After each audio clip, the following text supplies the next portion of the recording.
Mis padres tomaron la tarjeta que usaba para ahorrar para mi apartamento y gastaron 150,000 pesos en un viaje a Europa para mi hermana. Se rieron de mí. Así que mientras estaban fuera, puse en venta la casa familiar. Si aún no estás suscrito al canal, haz clic en el botón de suscripción y activa la campanita para no perderte ninguna de nuestras historias. Tu apoyo significa todo para nosotros. Si esta historia te parece interesante, déjale un like. También me encantaría saber de qué ciudad eres, déjanos el nombre de tu ciudad en los comentarios. Ahora, empecemos con la historia. El zumbido de mi teléfono vibrando contra la caoba pulida de la mesa de juntas era una disonancia en la sinfonía de profesionalismo que me rodeaba. Afuera, el sol de Guadalajara caía a plomo, pero dentro de la sala con aire acondicionado, las cifras de nuestro reporte trimestral eran lo único que importaba. Estaba a mitad de mi presentación, desglosando la optimización de la experiencia de usuario para nuestra nueva plataforma de inversión, cuando vi el nombre en la pantalla, BBVA, Banca Privada. Un escalofrío me recorrió la espalda. Ese banco, esa cuenta, eran mi santuario, mi proyecto más secreto y sagrado. Disculpen un momento, musité, mi voz sonando extrañamente calmada, una proeza de autocontrol. Es una llamada importante. Mis colegas asintieron, sus rostros impasibles. Salí al pasillo de cristal, un corredor que de pronto se sintió tan largo como un túnel, con el corazón martillándome en los oídos como un tambor de guerra. Habla Itzel, dije, tratando de mantener mi voz firme, de anclarme a la profesional que era hace apenas 30 segundos. Señorita Itzel, buenas tardes. Le hablamos del Departamento de Seguridad de BBVA, dijo una voz masculina, tan pulcra y carente de emoción como un extracto bancario. Lamento la interrupción. Detectamos una serie de transacciones inusuales en su tarjeta de crédito Signature. Para proceder, necesitamos que nos confirme si usted se encuentra actualmente en París. París. La palabra flotó en el aire, absurda, surrealista, como una pluma en una fundición de acero. No, respondí, el monosílabo apenas un suspiro ahogado. ¿Por qué? ¿Qué sucede? Tenemos cargos realizados en las últimas 72 horas. Empezó con uno en la boutique de Chanel en la Rue Cambon por el equivalente a 300,000 pesos. Le siguió una cena en el restaurante Le Cinq por 150,000. Luego, múltiples cargos en galerías de arte en Montmartre, una suite en el Hotel Four Seasons George V cerca del Arco del Triunfo. Señorita, en total, los cargos ascienden a casi 3 millones de pesos. 3 millones de pesos. El pasillo de cristal pareció ondular, el vidrio distorsionando el mundo exterior hasta convertirlo en una mancha irreconocible. El murmullo de la oficina se desvaneció, reemplazado por un zumbido agudo en mis oídos. Cada palabra del ejecutivo era un martillazo clavando un ataúd.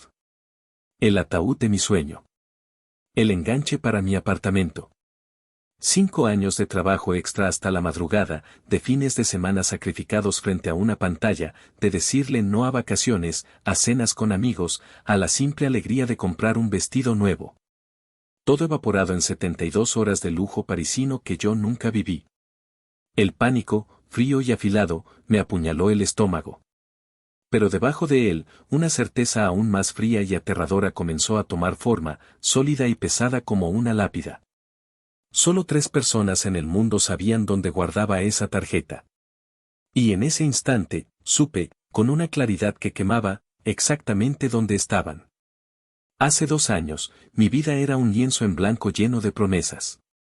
A mis 27, acababa de conseguir el trabajo de mis sueños como diseñadora UI/UX en una de las fintech más prometedoras de Guadalajara. Tenía mi propio apartamento alquilado en la colonia Chapalita, mi independencia y un plan meticulosamente diseñado para mi futuro. Pero los planes, como aprendí de la manera más dura, son frágiles. Son de cristal. Recuerdo la noche en que todo se derrumbó como si fuera ayer. Llegué a casa de mis padres para la cena dominical y me encontré con un silencio denso, pesado, que se podía cortar con un cuchillo. Mi padre, Bernal, un hombre que siempre había olido a madera y barniz, a trabajo duro y orgullo, estaba sentado en su sillón favorito, encogido, con la mirada perdida. Parecía un roble centenario al que le hubiera caído un rayo, hueco por dentro. Mi madre, Amalia, tenía los ojos rojos e hinchados, pero su postura era rígida, desafiante, como si la tragedia fuera una ofensa personal contra ella. Y mi hermana menor, Marisol, tecleaba furiosamente en su teléfono, con una expresión de enfado que no tenía nada que ver con la tragedia familiar y todo que ver con la interrupción de su universo digital. ¿Qué pasa?, pregunté, dejando mi bolso en el suelo, el sonido resonando en el silencio antinatural. Fue mi madre quien habló, con una voz temblorosa que no lograba ocultar un matiz de autoindulgencia dramática. Tu padre, el taller, se acabó, Itzel. Lo hemos perdido todo. El taller de carpintería Muebles Bernal había sido el corazón de nuestra familia durante 30 años. Mi padre era un artesano, un artista de la madera, no un hombre de negocios. Una mala inversión aconsejada por un amigo, un par de clientes grandes que no pagaron, y la competencia de las grandes cadenas lo habían devorado. La quiebra no fue solo financiera, fue un colapso del espíritu de mi padre. Lo vi envejecer 10 años en una noche. Dejó de oler a madera. Empezó a oler a derrota. Mientras mi madre se lamentaba sobre cómo tendrían que vender el coche y cómo sus amigas se enterarían, ¡qué vergüenza, Bernal, qué vergüenza! Y Marisol se quejaba en voz alta de que esto significaba que tendría que cancelar su viaje a Cancún, no es justo. Ya había pagado el bikini, yo miraba a mi padre, a ese hombre roto, y tomé una decisión. La decisión que me trajo a este pasillo de cristal, a esta llamada telefónica infernal. Venderé mis cosas, anuncié esa noche, mi voz llenando el silencio. Dejaré mi apartamento y volveré a casa. Yo me haré cargo de los gastos. Saldremos de esta. Juntos. En ese momento, me sentí como una heroína, la salvadora. Mi madre lloró y me abrazó, llamándome su angelito. Mi padre me miró con una gratitud tan profunda y dolorosa que me partió el alma. Marisol levantó la vista de su teléfono el tiempo suficiente para decir, «Ah, qué buena onda. Así no tendré que buscar trabajo todavía». Y así, mi independencia se disolvió. Mi sueldo, que antes era para mis sueños, se convirtió en el presupuesto familiar. Me convertí en la administradora, la proveedora, la que se aseguraba de que hubiera comida en la mesa y las luces siguieran encendidas.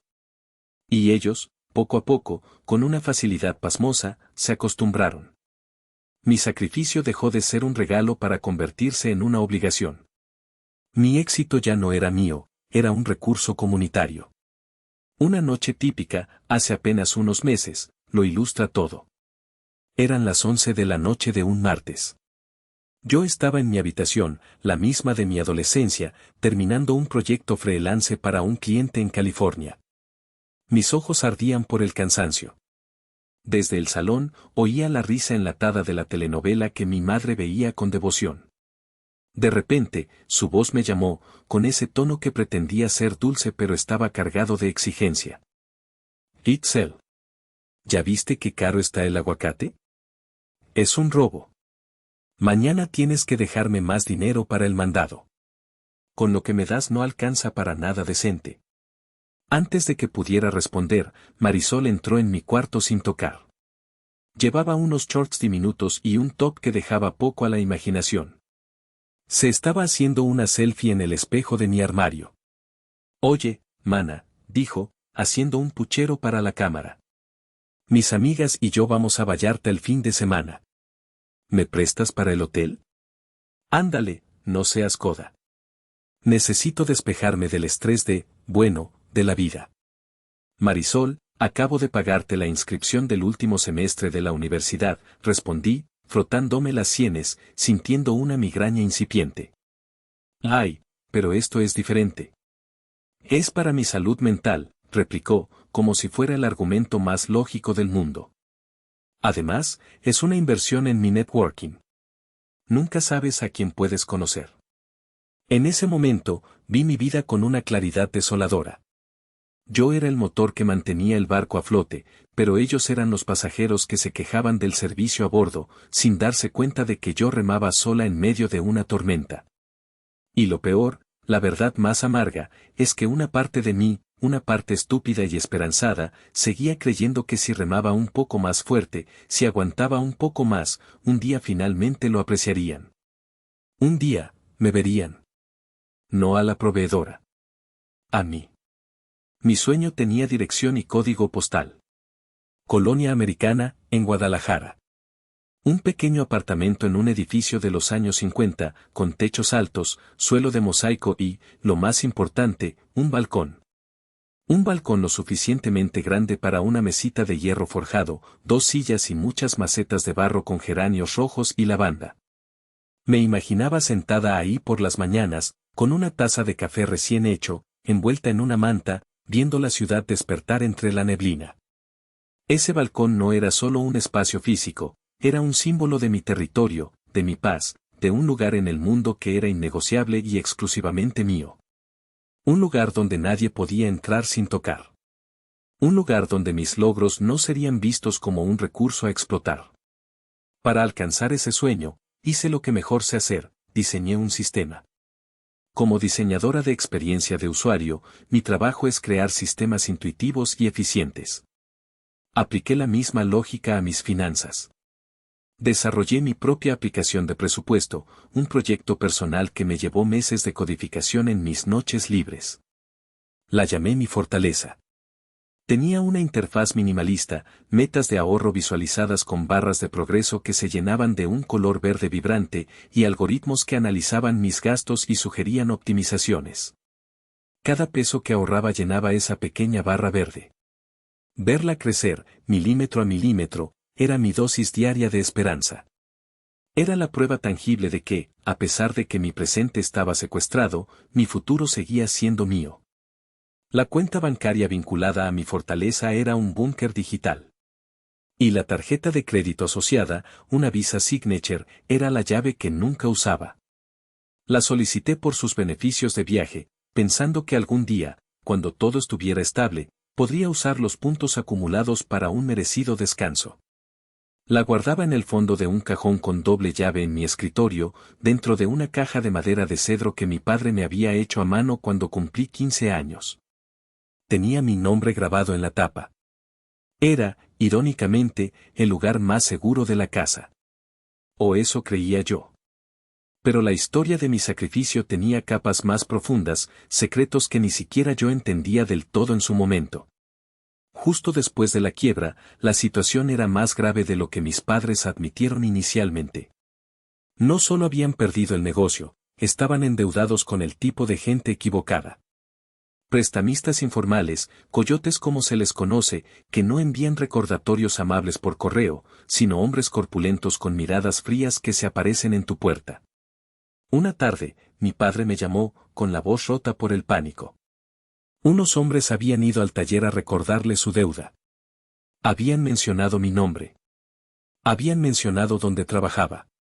La amenaza era velada, pero clara como el agua. La casa, el último bien que nos quedaba, estaba en riesgo real. Sin pensarlo 2 veces, liquidé una parte importante de mis ahorros de aquel entonces, el capital inicial de mi fortaleza, y se lo transferí para que pagara a esa gente. Al día siguiente, mi padre, con una mezcla de vergüenza y gratitud en los ojos, me dijo que teníamos que ir a ver a un notario. Es para protegerte, mija, me dijo, con la voz ronca.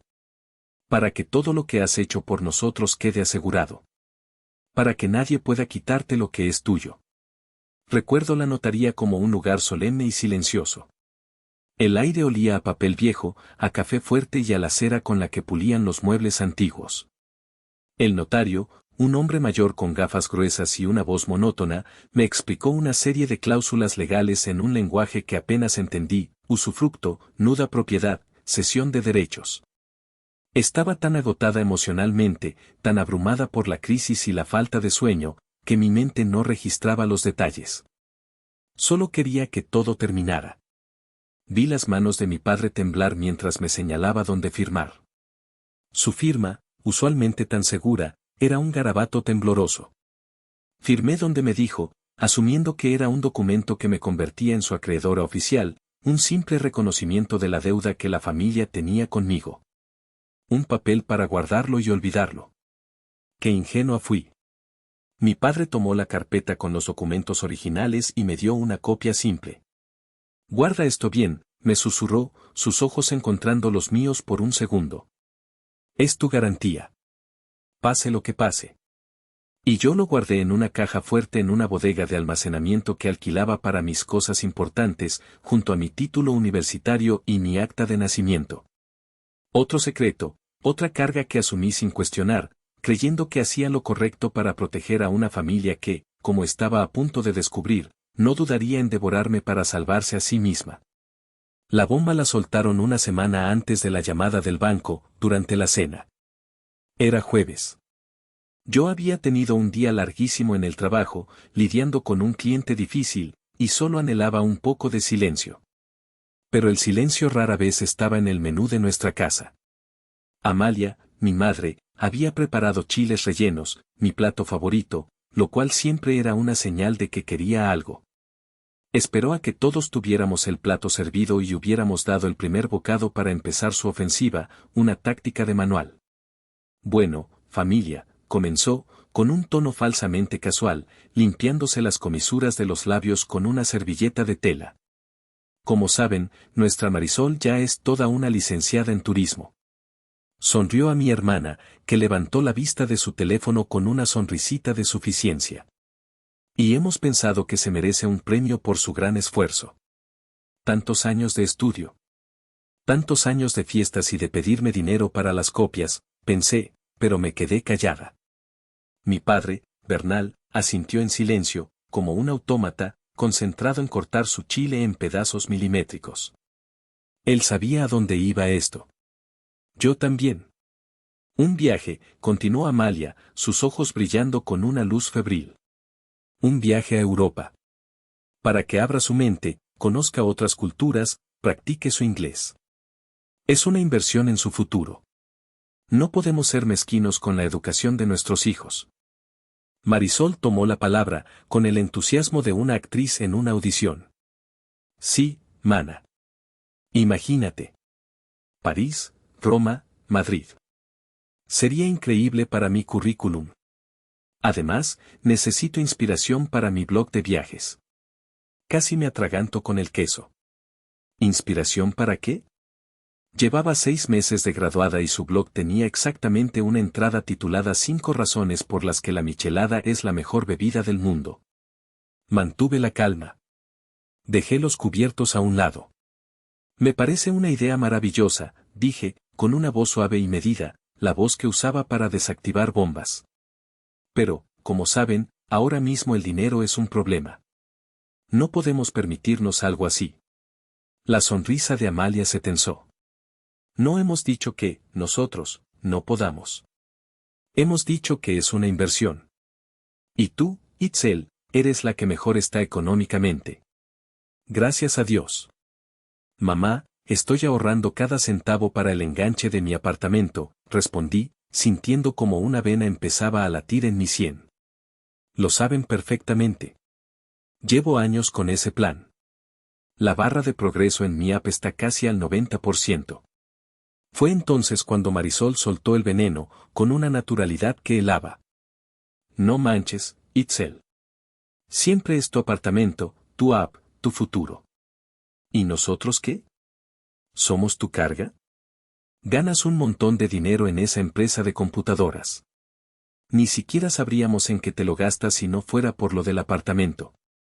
Para lo que te sirve vivir aquí, podrías darnos un poco. Es lo justo.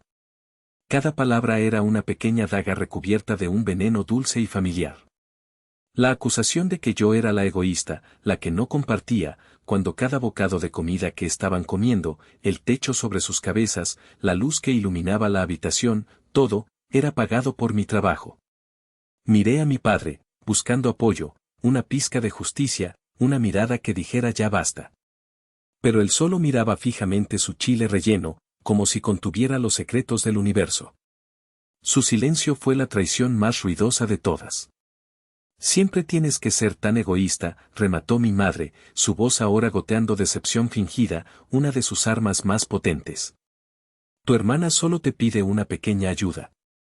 Después de todo lo que hacemos por ti, de darte un hogar. Pensé que te alegrarías por ella. Pero veo que la envidia te puede más. No pude más. La acusación de envidia fue demasiado. Me levanté de la mesa, el sonido de la silla arrastrándose en el suelo fue estridente. Disculpen, dije, mi voz temblando de ira contenida.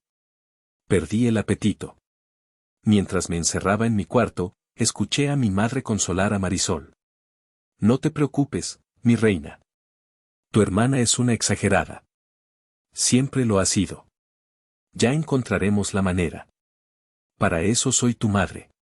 No tenía idea de cuán literal, y cuán siniestra, era esa promesa. De vuelta en el pasillo de cristal, con el teléfono pegado a la oreja como si fuera parte de mi cráneo, el mundo se había vuelto mudo. Colgué con el ejecutivo del banco, cuyas últimas palabras, señorita, sigue ahí, se perdieron en la niebla de mi SOC. Inmediatamente, marqué el número de mi madre. Un intento desesperado de encontrar una explicación lógica, un error monumental, un hackeo masivo. Cualquier cosa era mejor que la verdad que se estaba formando en mi interior. Sonó 1, 2, 3 veces. Una eternidad. Finalmente, contestó. Bueno, dijo, su voz ahogada por un ruido de fondo que sonaba a música de acordeón, al tintineo de copas, a gente riendo en un idioma que sonaba como francés. Mamá, soy Itzel, dije, mi voz apenas un susurro. ¿Dónde están? Itzelita, mi amor, exclamó, su tono era extrañamente eufórico, casi maníaco. Estamos en París. ¿No te lo puedes creer? Es divino. Tu hermana está fascinada. Acabamos de salir del Louvre. Te mandamos una postal. El aire se me escapó de los pulmones en un silbido. Mamá, mi tarjeta de crédito. El banco me acaba de llamar. Han hecho cargos por casi 3 millones de pesos. Hubo una pausa. No fue una pausa de sorpresa o de preocupación. Fue una pausa deliberada. Pude oírla tapar el auricular y decirle algo a alguien en voz baja, seguido de una risita ahogada. Una risita que me heló la sangre en las venas. Ah, eso, dijo, su voz de vuelta en la línea, ahora teñida de una ligereza cruel, como si hablara del clima. Sí, la tomamos prestada. Estaba en tu cajón. ¿De qué otra forma íbamos a pagar este viaje? Tu hermana se lo merecía tanto. Y tú nunca la usas. La tomaron prestada, repetí, la palabra sonaba absurda en mi boca.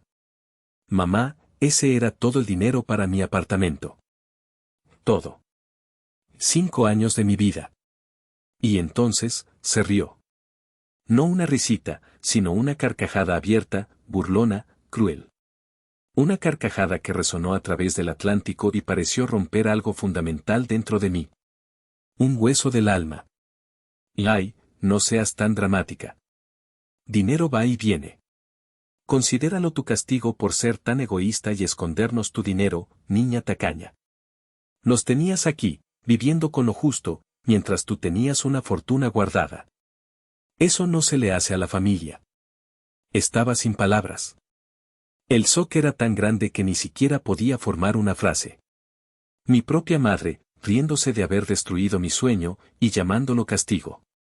Era una crueldad tan pura, tan destilada, que desafiaba mi comprensión. Además, continuó, su voz llena de veneno alegre, ya es hora de que aprendas a compartir.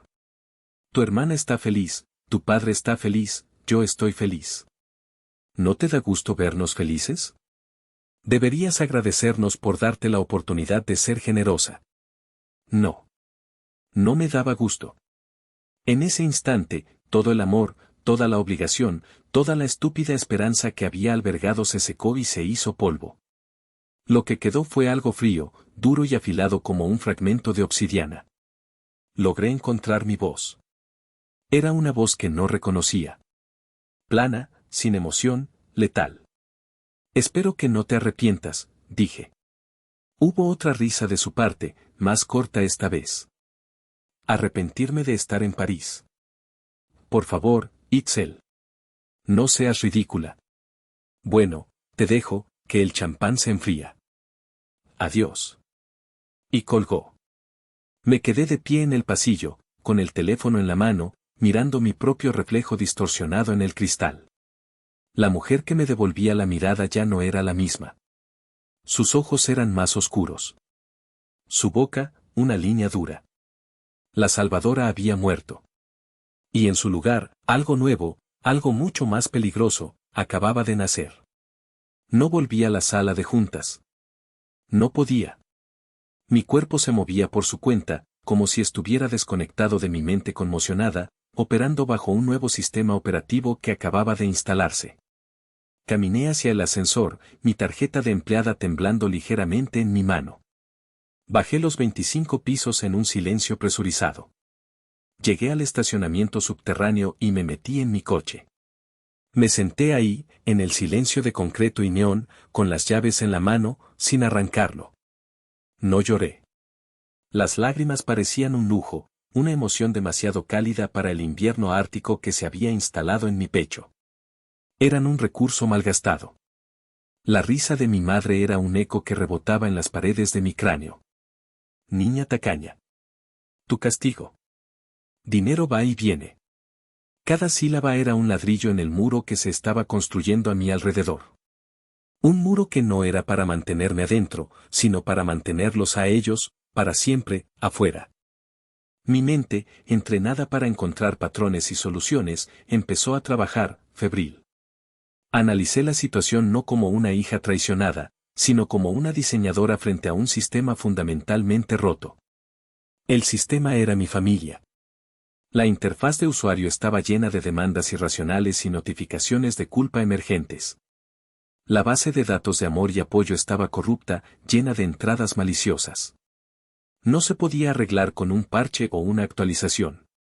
Requería un rediseño completo desde los cimientos. Una demolición. Ellos eligieron esto, me dije en voz alta. La frase sonó extraña en el silencio del coche, pero era la verdad fundamental, el axioma sobre el que construiría mi nueva realidad. No fue un error, no fue un impulso irreflexivo. Fue una decisión calculada. Encontrar la caja. Forzar la cerradura. Tomar la tarjeta. Planear el viaje. Reservar los vuelos. Gastar el dinero. Y lo más revelador de todo, reírse de ello. Habían sopesado mis 5 años de sacrificio contra sus 2 semanas de capricho, y mi sueño había perdido. Habían declarado la guerra, y yo, hasta ese momento, ni siquiera sabía que estábamos en un campo de batalla. Encendí el motor. Por un instante, por pura inercia, puse la palanca en reversa para salir y tomar el camino a casa. A la casa de ellos. Pero mi pie se detuvo sobre el freno. ¿A qué iba a volver? ¿A una casa vacía llena de los fantasmas de mis esperanzas rotas? ¿A esperar a que regresaran para tener una confrontación de gritos que no llevaría a ninguna parte? No. La confrontación no sería con gritos. Sería con acciones. Con consecuencias. Puse la palanca en drive y giré el volante en la dirección opuesta. No conduje hacia mi hogar. Ya no era mi hogar. Era el cuartel general del enemigo. Una base de operaciones que, sin saberlo, estaban a punto de perder. En lugar de eso, me dirigí hacia el sur de la ciudad, a una zona industrial de calles anchas y edificios sin ventanas. Conduje hasta un complejo de bodegas de almacenamiento, de un color beige anónimo, que se extendía bajo el sol inclemente. Entré con mi código de acceso y conduje por los pasillos numerados hasta llegar a mi unidad, la número 237. El interior olía a metal frío, a polvo y a cosas guardadas. Era mi cápsula del tiempo, mi archivo personal. Cajas con libros de la universidad, mis primeros bocetos de diseño, fotografías. Y al fondo, una pequeña caja fuerte de acero atornillada al suelo. La abrí con una combinación que solo yo conocía, la fecha de fundación del taller de mi padre. La ironía no se me escapó. Dentro, junto a mi título y mi pasaporte, había una carpeta de cartón color manila. La carpeta que mi padre me había dado en la notaría hacía 2 años. La tomé en mis manos. Era más pesada de lo que recordaba. O quizás era el peso de la decisión que estaba a punto de tomar. Me senté en el suelo frío de concreto, con la carpeta en mi regazo, y por primera vez desde la llamada, respiré hondo. El aire estaba viciado, pero se sentía como la primera bocanada de aire libre. Se acabaron las esperanzas. Se acabó la paciencia. Empezaba la estrategia. La luz fluorescente de la bodega parpadeaba con un zumbido intermitente, arrojando una luz dura y sin sombra sobre los documentos. Abrí la carpeta y saqué la pila de papeles. Siempre había pensado que era un contrato de préstamo, un formalismo para apaciguar la conciencia de mi padre. Mis ojos escanearon el lenguaje legal, denso y enrevesado, buscando los términos que confirmaran mi suposición: acreedor, deudor, plan de pagos, tasa de interés. Pero esas palabras no estaban ahí. En cambio, mis ojos se toparon con un encabezado en negritas, escrito en una tipografía solemne, que me dejó sin aliento: contrato de cesión de derechos y título de propiedad a título gratuito. A título gratuito. Gratis. Un regalo. Seguí leyendo, mi corazón latiendo a un ritmo acelerado que ahogaba el zumbido de la lámpara. Línea por línea, la verdad se desplegaba ante mí, una verdad tan impactante, tan monumental, que tuve que leerla 3 veces para asimilarla. El documento no decía que mi padre me debía dinero. Decía que, para saldar la deuda moral y financiera que tenía conmigo, y, aquí venía la parte crucial, para proteger el último patrimonio familiar de futuros acreedores y embargos, él, Bernal Martínez. En pleno uso de sus facultades mentales, cedía, transfería y otorgaba de manera irrevocable la propiedad completa del inmueble ubicado en la calle Paseo de los Robles número 14, Colonia Chapalita, a su hija, Itzel Martínez. Estaba todo ahí, con sellos notariales de un relieve intrincado, firmas, huellas dactilares. La casa.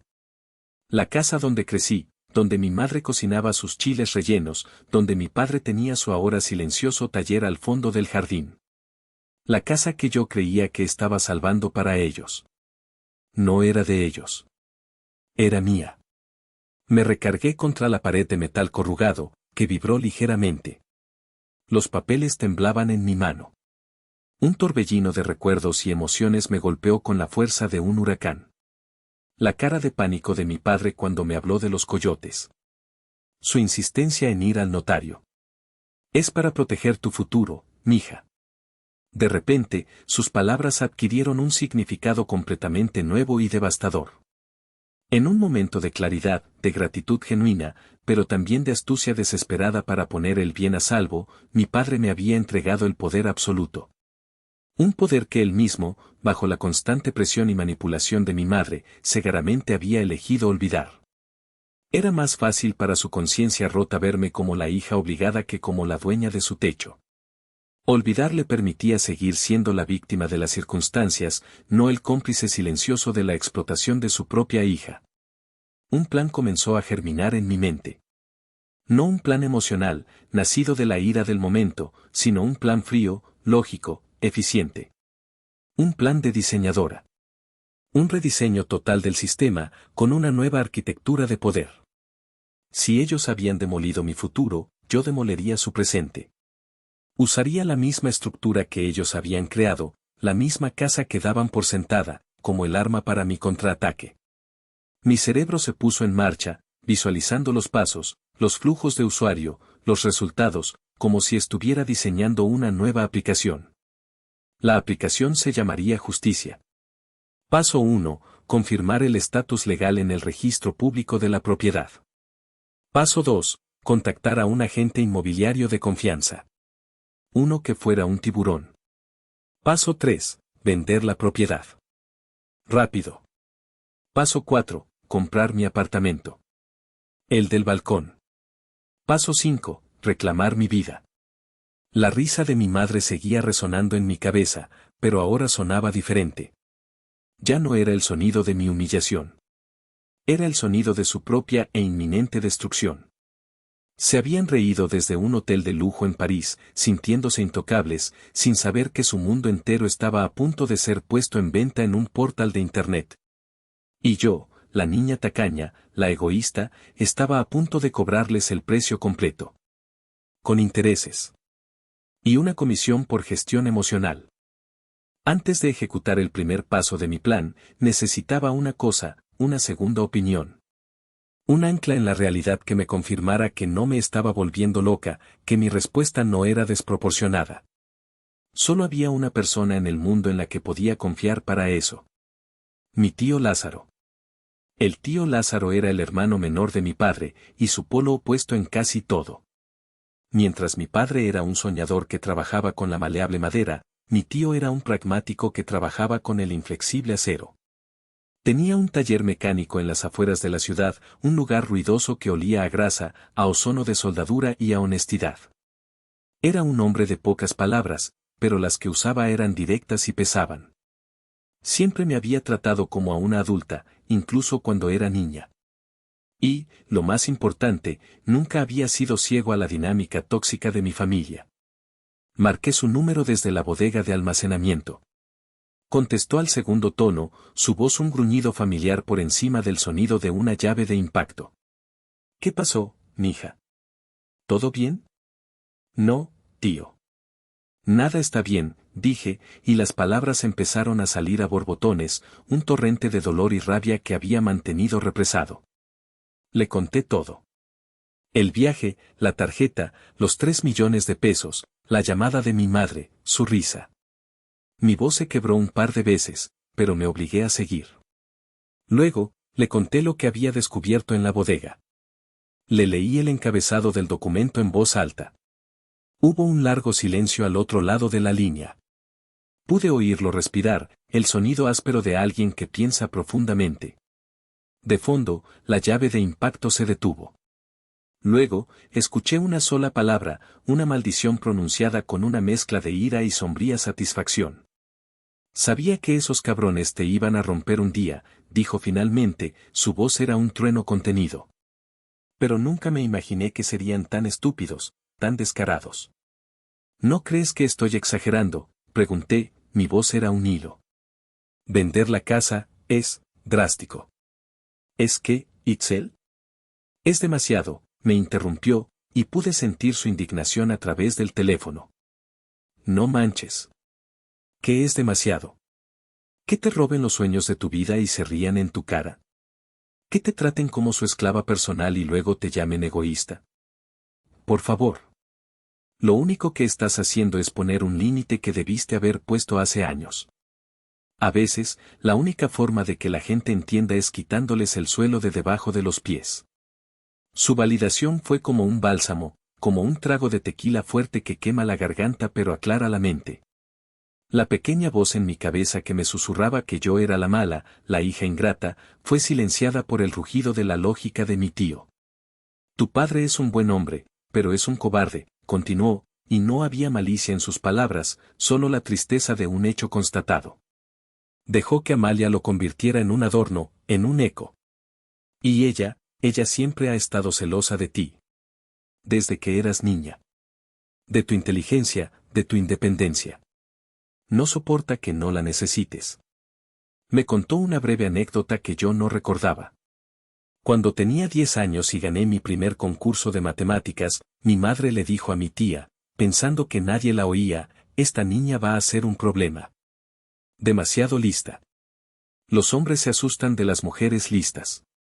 En ese momento, entendí que el sabotaje de mi madre no era algo nuevo, era una política de contención que había durado toda mi vida. Le conté mi plan. Vender la casa, usar el dinero para comprar mi apartamento y empezar de nuevo. ¿Y ellos?, preguntó. No lo sé, admití, y por primera vez, una punzada de duda me asaltó. Supongo que tendrán que arreglárselas solos. No, dijo él con firmeza. No te voy a dejar con esa carga. No es tu responsabilidad. Escúchame bien. La puerta de mi casa está abierta para ti. Puedes traer tus cosas para acá esta misma noche. Tengo una habitación de sobra. Y cuando esos 3 zánganos regresen de su viajecito, ya veremos qué hacemos. Pero no vas a estar sola en esto. ¿Entendido? Entendido, tío, respondí, y sentí como un nudo en mi garganta se disolvía. Bien, dijo. Ahora cuelga el teléfono y ponte a trabajar. tienes una casa que vender. Y yo tengo un coche que arreglar. Nos vemos en la noche. Colgué. Tenía un aliado. Tenía un plan. Y tenía una furia fría y tranquila que me serviría de combustible. La guerra había comenzado. Las siguientes 2 semanas fueron una lección de compartimentación, un ejercicio de doble vida. De día, en el trabajo, era la diseñadora estrella, la profesional eficiente que lideraba reuniones, resolvía problemas complejos y cumplía con las fechas de entrega con una sonrisa. Nadie sospechó nada. De hecho, mi jefe me felicitó por mi enfoque y dedicación renovados. No sabía que mi verdadera dedicación estaba en otro proyecto, la demolición controlada de mi vida anterior. Pero de noche, me transformaba en una estratega de demolición. El primer paso fue una visita al registro público de la propiedad a la mañana siguiente. Confirmé lo que ya sabía, la propiedad estaba legalmente, indiscutiblemente, a mi nombre. El alivio fue tan inmenso que casi me doblo por la mitad. Esa misma tarde, contacté a una agencia inmobiliaria que se especializaba en ventas rápidas para inversionistas. La agente, una mujer llamada Rebeca, era un tiburón con traje sastre y una sonrisa depredadora. Le expliqué la situación sin entrar en detalles familiares. Le dije que había heredado una propiedad y necesitaba venderla de forma discreta y, sobre todo, veloz. Las ventas rápidas significan un comprador en efectivo, y un comprador en efectivo significa un descuento sobre el valor de mercado, me advirtió, sus ojos evaluándome. El tiempo es más valioso que el dinero en este momento, respondí, y ella sonrió. Entendió el lenguaje.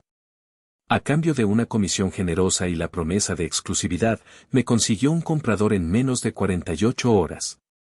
Un arquitecto jubilado llamado señor Covarrubias que buscaba una propiedad para remodelar a su gusto. Tuvimos una breve reunión en la oficina de Rebeca. El señor Covarrubias era un hombre elegante, de voz suave y mirada penetrante. Vio los planos, hizo un par de preguntas inteligentes y dijo, me interesa. Mi oferta es esta, en efectivo. Cierre en 15 días. La oferta era un 10% por debajo del valor de mercado, pero era limpia, rápida y segura. Acepté sin dudar. Mientras los abogados y agentes hacían su trabajo, yo comencé la mía, la exfiltración. Cada noche, después de que la ciudad se sumía en el silencio, yo ejecutaba una operación de sigilo en mi propia casa. Empacaba mi vida en cajas de cartón que había comprado en una tienda de suministros de oficina. Empecé con lo obvio, mi ropa, mis libros, mis archivos de trabajo. Luego, pasé a las cosas que tenían un significado sentimental, el verdadero botín de guerra. Las fotos de mi infancia donde todavía sonreíamos todos juntos, antes de que el dinero y el resentimiento envenenaran el aire. Las metí en una caja etiquetada como evidencia A. Los pequeños objetos que había comprado en viajes de trabajo, los únicos viajes que había hecho. La caja de madera de cedro que mi padre me había hecho, ahora vacía de la tarjeta traidora, pero llena del recuerdo de un amor que quizás alguna vez fue real. Sostuve la caja por un largo momento, el olor a cedro llenando mis pulmones. Por un instante, sentí una punzada de dolor, de luto por la familia que debería haber tenido. Luego, la metí en una caja y la sellé con cinta adhesiva. No había tiempo para la nostalgia. Cada objeto era un recuerdo, y cada recuerdo era un pequeño corte de papel en el corazón. Pero la furia era un excelente antiséptico. Metódicamente, sellaba cada caja y la etiquetaba con un código que solo yo entendía. Sacar las cajas de la casa era la parte más arriesgada. Usaba la oscuridad como mi cómplice. Alrededor de las 2 o 3 de la mañana, cuando el sueño de los vecinos era más profundo, bajaba las cajas por las escaleras, conteniendo la respiración a cada crujido de la madera que parecía gritar mi traición. Llenaba la cajuela de mi coche, que aparcaba estratégicamente en la calle para no hacer ruido con la puerta del garaje. Conducía por las calles desiertas, sintiéndome como una fugitiva, hasta la casa de mi tío Lázaro. Él me esperaba despierto, con una taza de café caliente y un pan dulce, sin hacer preguntas. Me ayudaba a descargar y almacenar las cajas en una habitación vacía que había preparado para mí. Su presencia silenciosa era un faro en mi noche oscura. Mientras tanto, en mi teléfono, la farsa continuaba. Mi familia me bombardeaba con fotos y videos desde Europa a través del chat familiar, del que aún no me había salido. Era como ver una película de propaganda. Marisol posando con la Torre Eiffel, con un pie levantado y una boina ridícula. Mi madre comiendo gelato junto al Coliseo, con una expresión de éxtasis fingido. Mi padre con una sonrisa forzada frente a la Sagrada Familia, sus ojos vacíos. Sus mensajes eran cortos, telegráficos y exigentes. ¿Ya arreglaste lo de la tarjeta? Necesitamos más fondos para los souvenirs. Todo es carísimo. Un día, Marisol me envió la foto de un bolso de diseñador desde una boutique en Milán. El precio era visible en la etiqueta. Eran 5.000 euros. El mensaje decía, ¿crees que deba comprarlo? Es una inversión. La rabia me subió por la garganta, caliente y amarga como la bilis. Respiré hondo y respondí con una frialdad que me sorprendió a mí misma, cómpralo. Te lo mereces. Y luego, para añadir sal a la herida que ellos mismos habían abierto, les transferí una pequeña cantidad de dinero, lo suficiente para que no sospecharan. Les dije que era todo lo que podía conseguir. Ellos, en su burbuja de arrogancia y lujo, no notaban mi frialdad. Estaban demasiado ocupados gastando mi futuro como para prestar atención a mi presente. No se dieron cuenta de que cada foto que publicaban, cada euro que gastaban, era un clavo más en el ataúd de la vida que conocían. No tenían idea de que mientras ellos volaban a 30.000 pies de altura, yo estaba en tierra, vendiendo el suelo bajo sus pies. El día de la firma final con el señor Covarrubias coincidió con el día de su vuelo de regreso. La simetría era poética.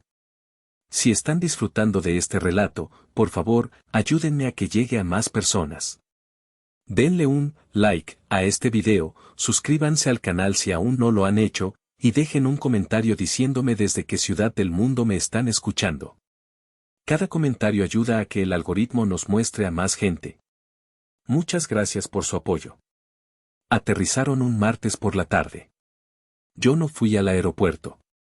Les dije que tenía una junta impostergable con un cliente de San Francisco, una mentira piadosa para evitar la hipocresía de una bienvenida calurosa.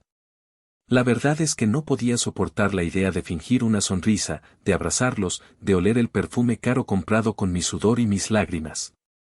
Llegaron a casa en un taxi, justo cuando el sol comenzaba a ponerse, tiñendo el cielo de tonos naranjas y morados, los colores de un moretón. Los vi desde la ventana de mi antigua habitación, que ahora se sentía como un puesto de observación en territorio enemigo. Se veían, radiantes. Bronceados, relajados, cargados con tantas bolsas de marcas de lujo que el taxista tuvo que hacer 2 viajes. Desprendían un aire de autoindulgencia, la arrogancia de quienes creen que el mundo les debe algo y que siempre habrá alguien más para pagar la cuenta. Entraron a la casa como una fuerza de la naturaleza, llenando el silencio con el ruido de sus maletas con ruedas y sus voces altas, quejándose del jet lag. Itzel. Ya llegamos, gritó mi madre desde la entrada, como si esperara que yo corriera a recibirlos con los brazos abiertos y un vaso de agua fresca. Ayuda a tu padre con las maletas, que viene muerto.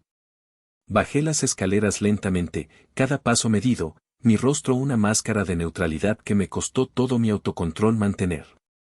Había ensayado esa expresión en el espejo. Ni ira, ni tristeza. Solo una calma vacía. Bienvenidos, dije, mi voz sonando plana, sin eco en el recibidor. Ignoraron mi tono.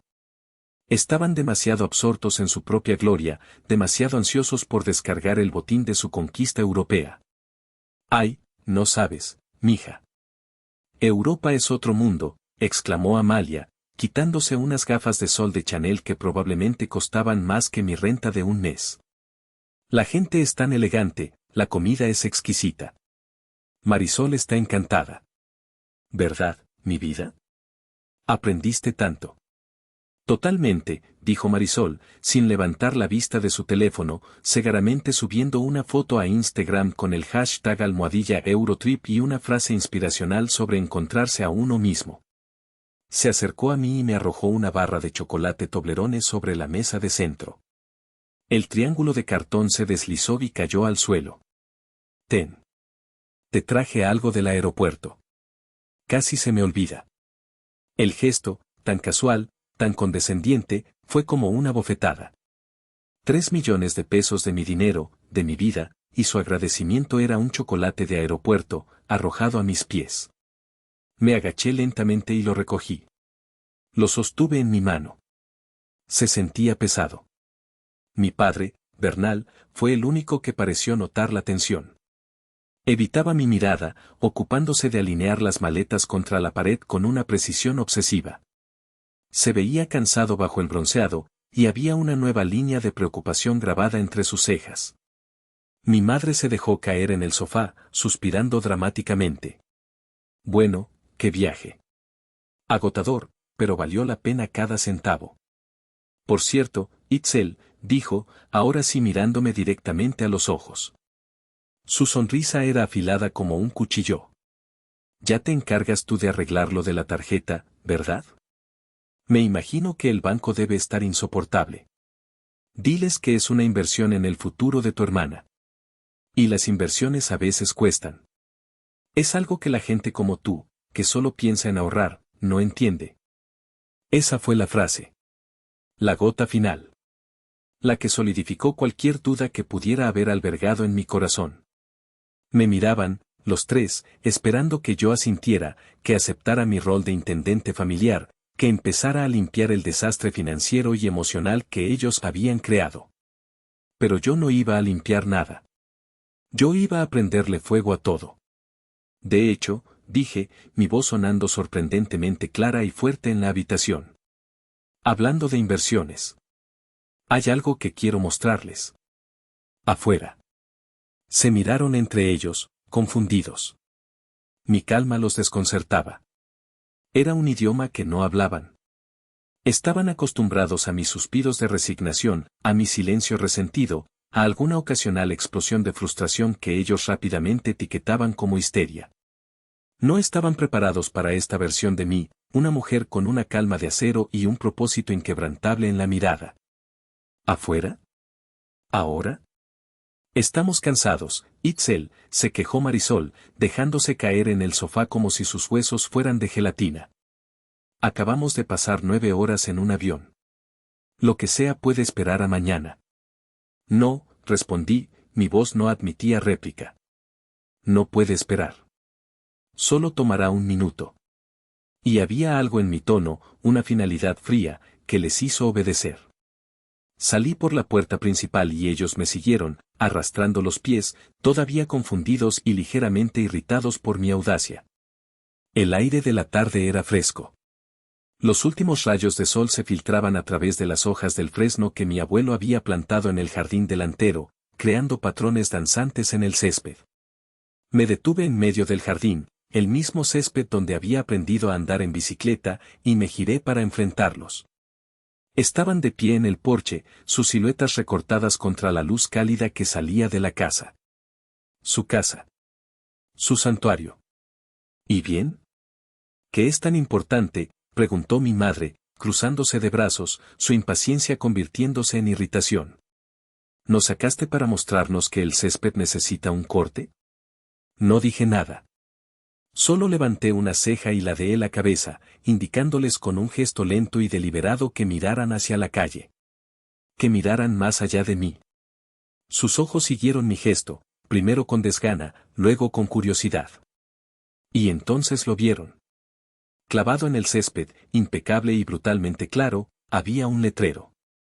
Un letrero profesional de una de las agencias inmobiliarias más exclusivas de la ciudad, Covarrubias y Asociados.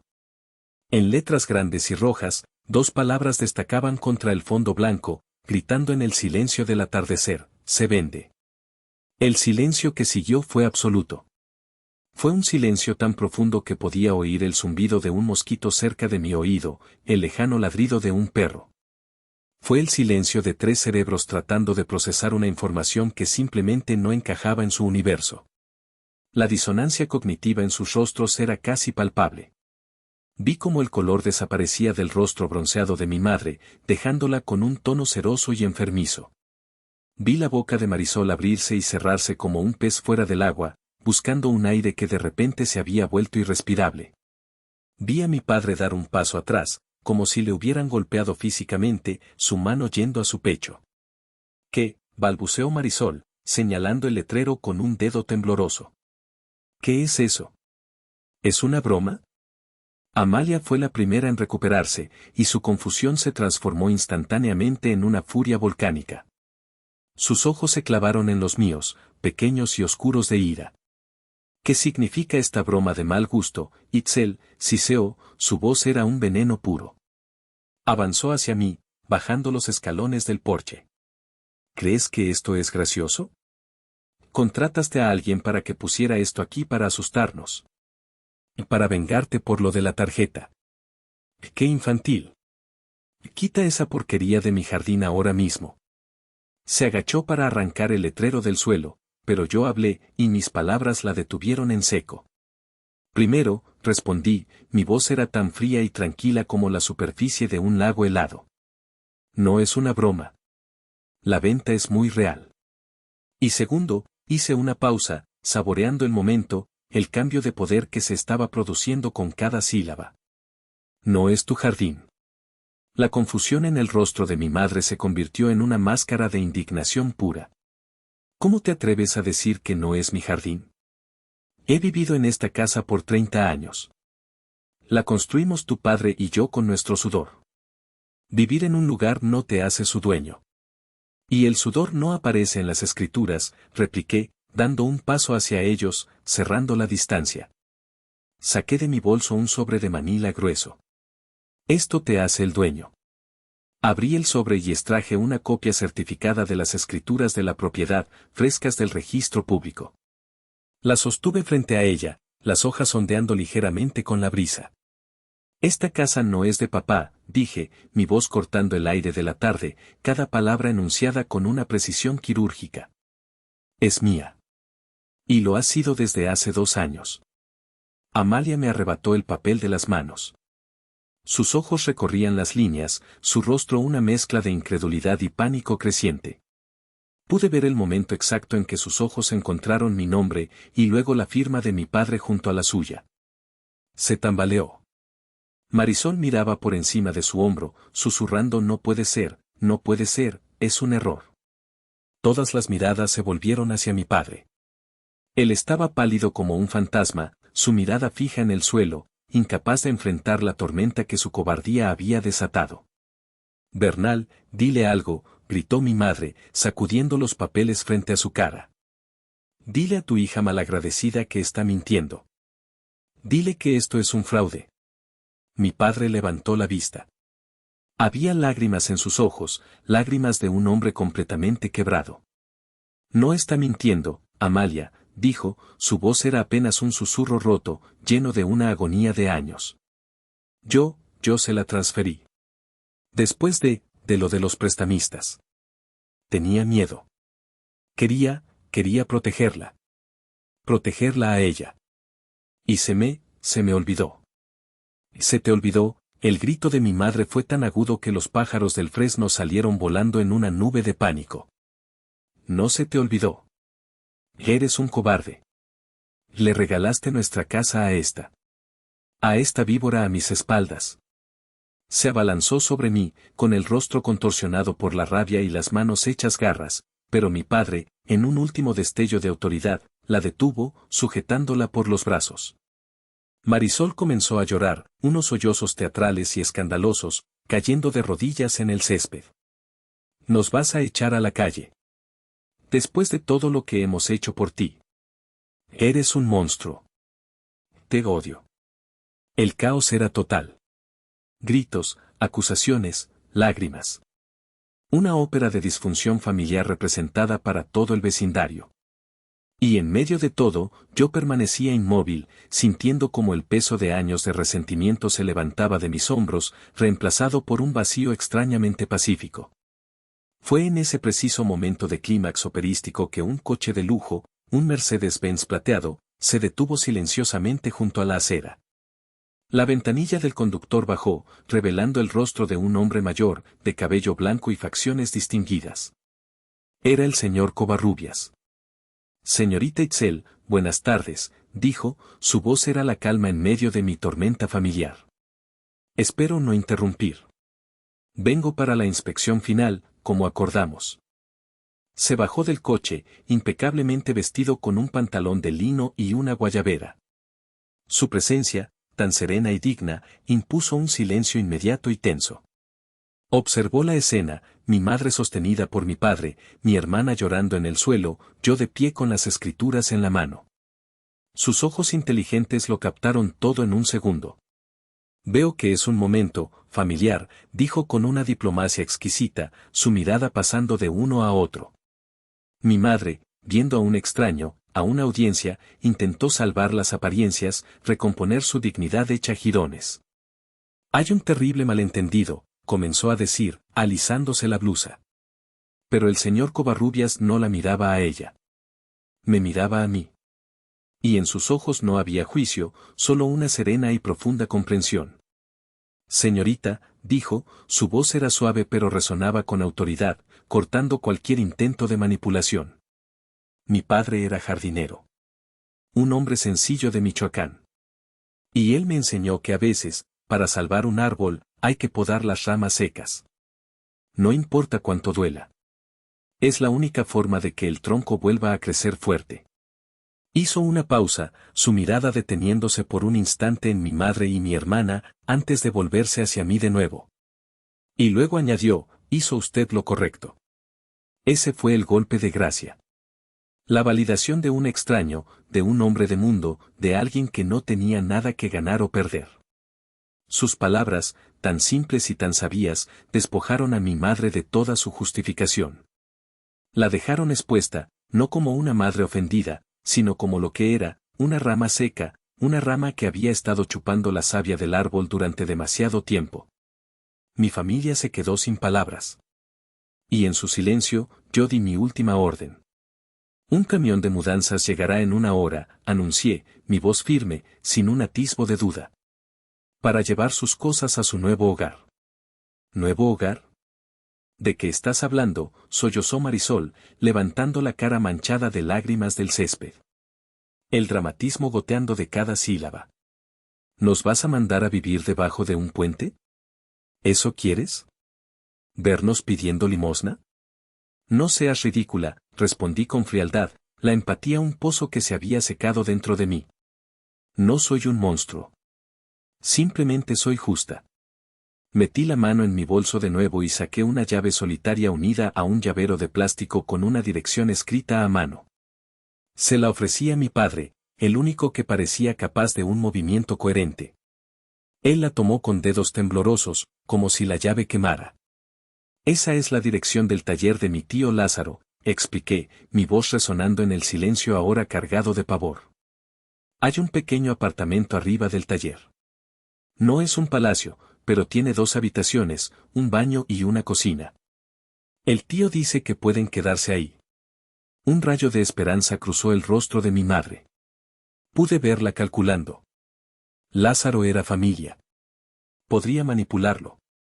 Podría apelar a la sangre. ¿Lázaro? Bueno, al menos es familia. Él nos entenderá. Con una condición, la interrumpí, cortando de raíz su incipiente plan. Le ayudarán en el taller para pagar la renta y la comida. No habrá más dinero gratis. Marisol, aprenderás a cambiar aceite y a rotar neumáticos. Mamá, te encargarás de la limpieza del taller y de llevar la contabilidad, que por cierto, es un desastre. Papá, dije, mirando a mi padre por primera vez con algo que no era ira, sino una astilla de piedad. Vuelves a trabajar con tus manos. El tío necesita un buen soldador. La esperanza en el rostro de Amalia se marchitó y fue reemplazada por un horror absoluto. La idea de ensuciarse las manos, de un trabajo real y sin glamour, era para ella un destino peor que la muerte. ¿Trabajar? ¿En un taller lleno de grasa y ruido? Jamás. Soy una señora. No una sirvienta. ¿Es eso o la calle?, dije encogiéndome de hombros.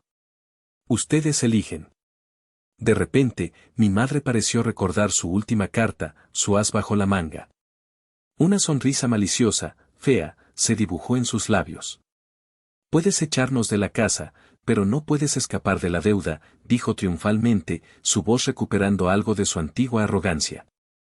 Esos 3 millones de pesos están en tu tarjeta, a tu nombre. Tendrás que pasar el resto de tu vida pagando nuestro viaje. Y nosotras nos reiremos mientras lo haces. Me permití una pequeña sonrisa, la primera sonrisa genuina en 2 semanas. Era una sonrisa fría, sin alegría. Ah, sobre eso. He hablado con el banco. Les informé sobre una serie de cargos no autorizados por un familiar. Están muy interesados en el caso. De hecho, me dijeron que la policía probablemente querrá hablar con las personas cuyos nombres aparecen en los boletos de avión y en los registros del hotel para aclarar la situación. El fraude con tarjetas de crédito es un delito federal, ¿saben? Creo que se castiga con hasta 10 años de cárcel. El color abandonó sus rostros. La palabra policía colgó en el aire, pesada y ominosa como una nube de tormenta. Cárcel. Vender la casa era una cosa, una disputa familiar. Enfrentar cargos criminales era otra completamente distinta. El pánico real, visceral, finalmente se apoderó de ellos. El juego había terminado. Y yo había ganado. Jaque mate. El cambio fue instantáneo y total. La furia se evaporó, reemplazada por un miedo abyecto que los hizo parecer más pequeños, más frágiles. Por primera vez en mi vida, me miraron no como a una hija o una hermana, sino como a una potencia extranjera con capacidad nuclear, su dedo temblando sobre el botón rojo. Itzel, por favor, suplicó mi padre, dando un paso hacia mí, sus manos extendidas en un gesto de súplica. No hagas esto. Arruinarás nuestras vidas. Somos tu familia. Ustedes arruinaron la mía primero, respondí, mi voz sin inflexiones. Y la familia no se destruye los sueños y luego se ríe de ello. Amalia, la gran reina del drama, se derrumbó. Se arrodilló en el césped, una imagen patética de desesperación, sus ropas de diseñador ensuciándose con la tierra húmeda. Perdóname, hijita. Fui una tonta. Estaba cegada por la envidia, por el rencor. No sabía lo que hacía. No nos hagas esto. Haré lo que sea. Era una actuación digna de un Oscar, pero el telón para ese teatro ya había caído. Su arrepentimiento no nacía de la culpa, sino del miedo a las consecuencias. Marisol, por su parte, solo me miraba con los ojos muy abiertos, finalmente comprendiendo la magnitud de su error. El mundo de fantasía que había construido, donde las acciones no tenían consecuencias y las tarjetas de crédito eran fuentes inagotables de magia, se había hecho añicos. Los dejé suplicar por un momento. Dejé que el peso de sus acciones los aplastara. Dejé que saborearan el miedo que yo había sentido cuando escuché las palabras 3 millones de pesos. Luego, hablé, como una jueza dictando sentencia. Les ofrezco un trato, dije, y todos se callaron para escuchar, con la desesperación de un condenado esperando un indulto. Llamaré al banco. Les diré que fue un terrible malentendido familiar, que encontré los recibos y que reconozco los cargos. Asumiré la deuda yo misma. Vi un destello de alivio en sus ojos, pero lo apagué de inmediato. A cambio, ustedes aceptarán mis condiciones sin rechistar, sin una sola queja. Se mudarán al apartamento del tío Lázaro. Trabajarán para él, 6 días a la semana. Y tú, Marisol, dije, fijando mi mirada en ella, conseguirás un trabajo de verdad, cualquier trabajo, y me transferirás el 70% de tu sueldo cada mes hasta que me hayas devuelto cada centavo de lo que me costó tu inversión cultural. Puede que te lleve el resto de tu vida. Hice una pausa, mirándolos a cada uno. No es negociable. O aceptan, o cuelgo el teléfono ahora mismo y dejo que el banco y la policía se encarguen. Tienen 60 segundos para decidir. No necesitaron ni 10. Asintieron, derrotados, sus cabezas inclinadas en señal de rendición incondicional. El camión de la mudanza llegó justo en ese momento, doblando la esquina con un rugido, como si fuera una señal del destino, el carruaje que los llevaría a su nueva vida. El poder había cambiado de manos. definitivamente. Han pasado 6 meses. Les escribo desde mi balcón. Es un balcón real, en un apartamento de la colonia americana. No es muy grande, pero tiene espacio para una mesita de hierro forjado, 2 sillas y mis macetas llenas de geranios rojos y lavanda que huelen a paz. El aire huele a café recién hecho y a las jacarandas en flor de la calle de abajo. El sonido de la ciudad es un murmullo constante y reconfortante, el latido de 1 millón de vidas que no son la mía. Compré este lugar con el dinero de la venta de la casa. Después de saldar la deuda que ellos crearon, la inversión de mi madre, me quedó lo suficiente para el enganche y para amueblarlo a mi gusto. Con muebles sencillos, funcionales, que yo elegí. Cada silla, cada lámpara, es una declaración de independencia. Por primera vez en años, siento que respiro mi propio aire, en mi propio espacio. Mi familia cumplió el trato. No tenían otra opción. Viven y trabajan con mi tío. A veces, él me envía fotos por WhatsApp, sin comentarios, solo la imagen. Marisol con las manos llenas de grasa, el rímel corrido, sonriendo con cansancio después de cambiar una transmisión. Mi madre en el mostrador, con el ceño fruncido, lidiando con clientes impacientes. Mi padre en el fondo, con una careta de soldador, la luz de la antorcha iluminando su figura concentrada, recordándome al artesano que una vez fue.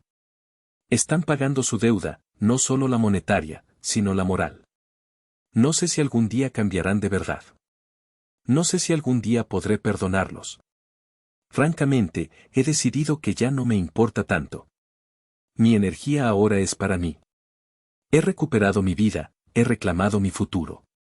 Me he convertido en la arquitecta de mi propia paz. He diseñado una existencia donde la interfaz es clara y las notificaciones son solo las que yo elijo recibir.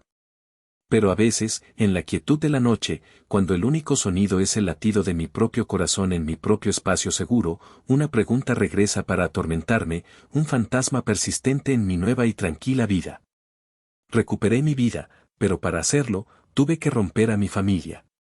Y todavía me pregunto, ¿fui yo la mala? Gracias por acompañarme en esta historia. Si te ha gustado, por favor, no olvides darle un like, suscribirte al canal y compartirlo con alguien a quien creas que le pueda interesar. Su apoyo es fundamental para que este proyecto siga creciendo. Si están disfrutando de este relato, me darían una alegría muy grande si presionan el botón de hipear. Su apoyo significa muchísimo para mí y me anima a seguir buscando historias para ustedes. Muchas gracias de corazón.